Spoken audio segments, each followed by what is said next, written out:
Bonjour à tous, j'espère que vous allez bien. On se retrouve aujourd'hui pour une vidéo ultra express parce que vous me l'avez demandé. C'est une vidéo sur le levain et plus précisément sur comment rafraîchir votre levain.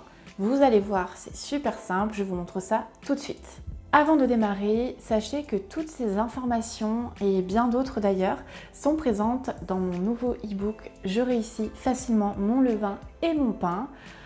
C'est un e-book que j'ai créé spécialement pour les passionnés de levain qui voudraient se lancer ou se perfectionner sur cette thématique-là.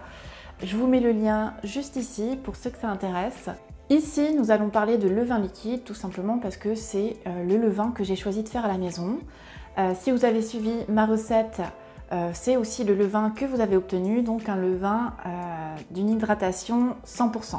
Si je vous le précise, c'est parce que c'est important pour les rafraîchis, puisqu'un levain dur ne se rafraîchira pas exactement de la même manière, ou en tout cas avec les mêmes quantités, qu'un levain liquide. Tout d'abord, je vous conseille de bien peser votre bocal à vide. Ainsi, vous n'aurez pas besoin de transvaser votre levain pour le peser à chaque rafraîchi. Pour rafraîchir un levain, il vous faut votre levain, de la farine et de l'eau. Pour rappel, un levain liquide est composé d'autant d'eau que de farine et un rafraîchi doit peser la moitié du poids total du levain. Par exemple, pour un levain pesant 100 g, le poids du rafraîchi sera de 50 g et il se constituera donc de moitié d'eau et de farine, donc 25 g d'eau et 25 g de farine. C'est un calcul évidemment qu'il faudra adapter en fonction du poids de votre levain en faisant toujours ce même procédé. On va tout simplement venir mélanger l'eau avec la farine. Pour rappel, on fait un rafraîchi à la farine de blé, même si vous pouvez aussi utiliser une farine de seigle par exemple. Je vous conseille de la farine de blé bio. Ici, nous avons utilisé de la farine T65 bio.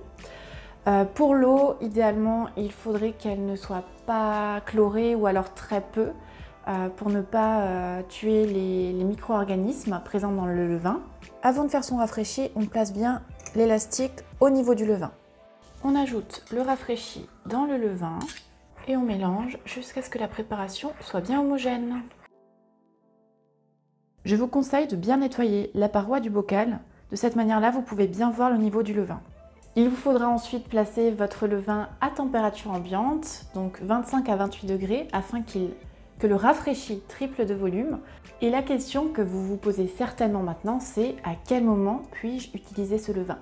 Eh bien tout simplement quand donc, le levain a triplé de volume et qu'il a les bulles qui crèvent à la surface.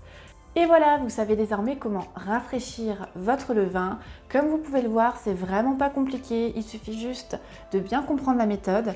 D'ailleurs, dans le e-book dont je vous ai parlé en début de vidéo, vous avez la méthode illustrée que vous pouvez afficher dans votre cuisine pour ne pas vous mélanger les pinceaux. J'espère que cette vidéo vous a plu. Si c'est le cas, n'hésitez pas à la liker et à la commenter. Si vous avez des questions, c'est en commentaire que ça se passe comme d'habitude, j'y répondrai avec grand plaisir. Et puis on se dit à très bientôt pour une nouvelle vidéo. Ciao ciao!